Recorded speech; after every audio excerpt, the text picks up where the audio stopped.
Everybody, this is Mark Smith from Digital Roughnecks with another episode. And I'm here with David Conley and Mehdi Korjani, who is the Director of AI for Clean Connect. And we're in a series right now. If you haven't heard the first episode, go back because we talk about AI pretty high level and what it is and what it can do. And now we're digging into some more different scenarios, and David's got a bunch of questions he's been saving up for Mehdi. So go for it, David. Yeah. So in the last series, we were talking about one thing you mentioned was how to evaluate an actual AI use case, and that was really interesting to me because as a listener or somebody that's listening to this right now, they're more than likely working in an oil and gas company. They're more than likely in environmental or operations or in automation, and this could touch them, and they could have an epiphany listening to this and understanding that, oh my gosh, I could bring this to my management team or something and say this is a great idea.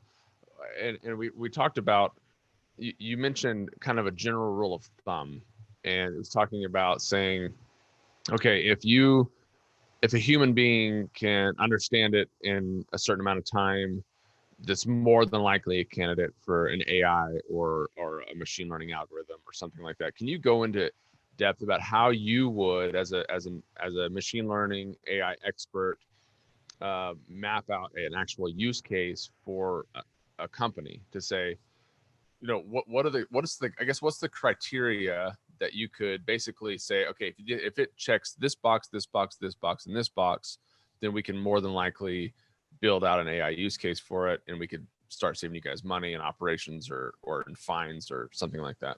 Can you walk us through how you would approach that process?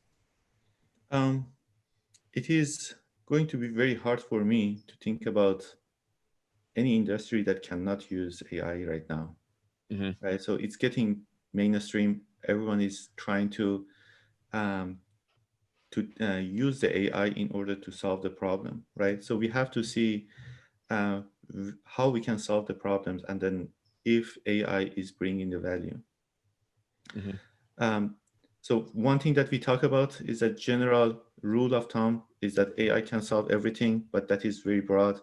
The second rule of thumb is that if there is some work or some task that human can do in the less than a second, then probably we can do it with the machine learning and then replace the human in order to solve that problem. The third part could be the data, right? So think about the industry that is changed in the last 20 years, right? Everyone is collecting more and more data, right? So the digitization of the industry, that everyone is collecting data, and then they don't know what to do with this data, and then we are in some point in the industry that there is a clear path that how to apply the machine learning on all of those data that industry is collecting, right? So we have to have some data, but that data could be very expensive in terms of the making it available for the machine learning, right? So that is the hardest part, but you have to think about, do we have enough data for the machine learning, right? So that is the questions that most of the data scientists think about it from a couple of years ago. And then right now, everyone is thinking that, okay, we don't need massive amount of data. We can do, for example, the transfer learning. We can use some models that learn from some application. Like think about, for example, if we have a model that that has been applied for autonomous driving and then can find the cars and then people and for example, the stop sign, can we use that in order to do, for example, something new like a smoke detection? Sure. Right. So that autonomous driving cars never think about the smoke detections. They may, but the general task is going to be, can we find that the person, can we find that car, right? So we have other problem in the oil and gas industry, and then we try to find, for example, if something is abnormal or if there is a smoke coming out of the field. Can we find it, right, without some human looking 24/7 at the field and then say, okay, this is a smoke. So instead of having the massive amount of the data for that smoke, we can use the transfer learning. Have a couple of samples from the smoke detections, have the model that learn something else, but very close, and then deploy it here in order to make it available for the smoke detection. So we have to think about the data as well. Okay, that makes sense. Because in oil and gas, I mean, a lot of for instance, Clean Connect, we're all on the Clean Connect team, but we're working on fire and smoke detection, right? And sure, there's a lot of different data sets for like looking at fires, but when we're talking about petrochemical fires on an oil and gas pad facility or on a upstream or midstream or downstream facility, there's not going to be, one, we can't start a fire. It's not like we can simulate data too. So is that kind of the approach that you would take in order, like unlimited data sets? Like how do you think outside the box in terms of actually getting that data whenever it's quite literally either impossible to get, or if we do get it, it's a catastrophic event and we never want that to happen anyway. So how would you approach that problem? So that is very interesting problem that you want to, for example, find the smoke or fire, but you cannot create that data set, right? So how we can solve this problem? Mostly is coming from the transfer learning, that can we have different databases about the different fires and then use that in order to apply it for the specific applications of the oil and gas, and then with lots of constraint that, okay, this is the field, these are the tanks, these are the oil facility, and then can we apply the model that is working on the, for example, fire detection somewhere else and then deploy it here. Right. There are a specific field in the AI and machine learning. When we try to train the model is called data augmentation. Okay. And then people mostly do the data augmentations in order to increase the number of the samples, change a little bit those samples, and then try to teach machine that, okay, try to learn from these data.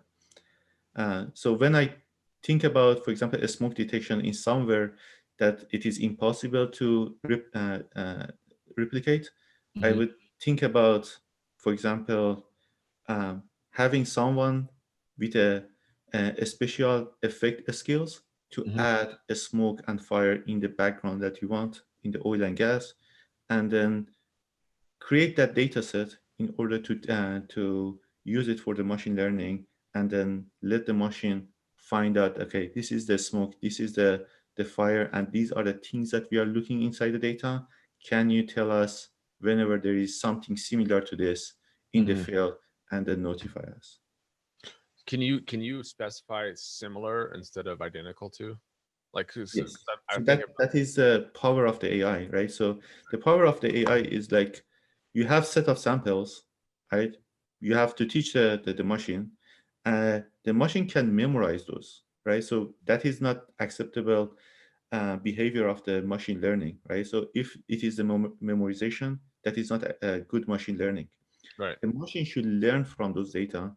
And if we have a new samples that the machine has not seen before, can the machine produce the good output for that specific sample that has not seen before, right? So that is going to be the good machine learning. So we have a technical term for it. We call it overfit. So overfitting meaning like the model memorize instead of learning.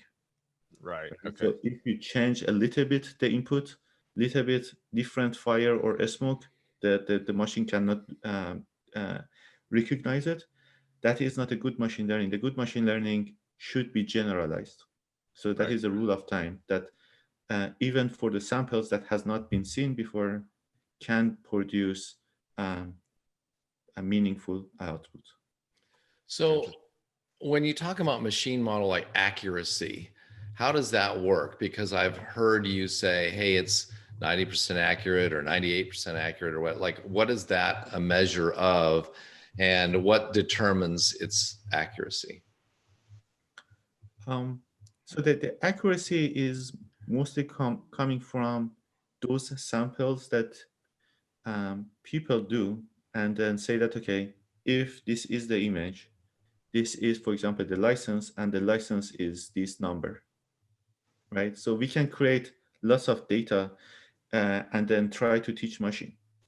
One of the things that we do in the machine learning is that we can exclude some of those samples and then don't show it to the machine. Say, okay, this is the test cases. After you train it and then the machine learn from the other samples, we use it for the other test cases and then see that how many of those samples that machine has not seen before uh, are accurate. And then that is the way that we do the accuracy. So that is the one way that we do it. There are some applications that are very intuitive, and then people needs to have someone to look at the results, say that, okay, those are make sense or not. For example, like recommendation or search, right? So you look at the search engine and then see the result, and then they can come and ask you that, Mark, do you like the results? And then you Right. can rate it from the 1, 0 to 5, right? So that is the second way. The one thing that past 10 years or so has been very famous in the, very popular in the AI community is doing the A/B testing. All of these problems can be solved with a lot of different models. Which model is going to be better, Right. right? Everyone is looking at the working at the different models, and then you can do it through the A/B testing with the actual customer to see that which of these models can be better, right? So for some application that has the human interact with the results, like search, recommendation, A/B testing make more sense. If you are doing the shopping that on the Amazon, probably they are doing the A/B testing. If you go to the Facebook, probably doing the A/B testing thousands of times with lots of different users. For some applications, like for example, a smoke detection, there is no A/B testing. You have to improve the model accuracy and then deploy it into the production environment. Interesting. And so the accuracy, how do you improve that? Does it just need more data, more samples, or do you have to write specific algorithms to deal with edge cases, or how does that work? So when you look at the And add in there, what is an edge case? Just so people Yeah. might not know that term. So when you look at the history of the machine learning and then past couple of years that is taking off, so the question is that why that happened, right? So people try to create machine learning before as well. The data were there, but why not right now? Why what has been changed? And the solution is mostly regarding the algorithms. And then the most famous one is a deep learning algorithm. Previously, we call it classical machine learning algorithms. When we try to learn, teach machine to learn from the data, if the data increase from certain point, the algorithm doesn't know what to do with the new data set if the number of the samples increase. So it was very confused. It cannot learn new things. But after introducing the deep learning algorithms, by increasing the size of the model, every time that we are adding more and more data, the accuracy of the model increase. So that is one of the things that increase the accuracy of the all of those methodology or solutions that AI community is proposing for the different problems, from the speech recognition, from the translation, from license plate detection, from the OCR. It is coming from one advantage is that, for example, deep learning algorithm can learn with more and more data and then increase the accuracy. So that is, I think, the main difference. The second part is that still in the AI community and the deep learning, the new algorithms coming, that with the same set of data, it improves the accuracy for the specific task. Right? So think about, for example, in the image processing community in the academia, right? So there is a challenge, they call it ImageNet. The data set has a 1 million image. And then every year, the researchers and academia try to propose a new methodology in the deep learning, in the AI community, in order to improve the accuracy, right? Okay. So that would improve all of those applications that we have because of the new models, right? So the data and model hand to hand can improve the accuracy. And is the speed of the GPUs and CPUs helping as well? Yeah, that is another part, right? So you have massive amount of data. You have models with the so previously it was, I don't know, 100 parameters or 1,000 parameters, and right now in terms of the tens of millions parameters. Wow. Right? So how you want to train the machine, how you want to change all of those parameters, you have to do lots of computation. Wow. So the computation power helps a lot in order to speed up this process of the training. It starts from the CPU, multi-CPU, goes to the GPU, and then right now TPU. So when people have more and more data, they need to have more and more computation power in order to teach bigger and bigger models to increase accuracy. And I can tell you that I do know for a fact that a lot of the cloud servers that run most of the stuff from Amazon, Microsoft, and Google and whatever, they're going from running a lot of those the machine model algorithms and stuff in software, moving that to firmware, literally running on the chip, without very, very quickly. And that even the next generation chip is being deployed now to all those server farms, right? So instead of shipping it off and running it, so they're trying to get 100-fold increases in speed that you can run these AI models in the cloud. Then there's another set of chips that are coming out after that will bring all that AI compute power down to the edge devices. So down into the car itself or wherever, or on the edge of our cameras that we use at Clean Connect or wherever that might be. So Yeah. It's just going to keep getting faster and faster. So really a lot of things, what you're telling me in this whole AI community have come together where machine models sort of baselines can be used to transfer learning over. Number two, the deep learning algorithms have gotten to a point where it's increased accuracy, where the learning's increased. The compute power of running all that stuff has kind of come together. So you have about 2 or 3 or 4 factors all coming together in the last, 2 years that is now starting to accelerate the use of AI. I don't know, is there anything, is that accurate, what I just said, more or less? Yeah, so I can put together in terms of the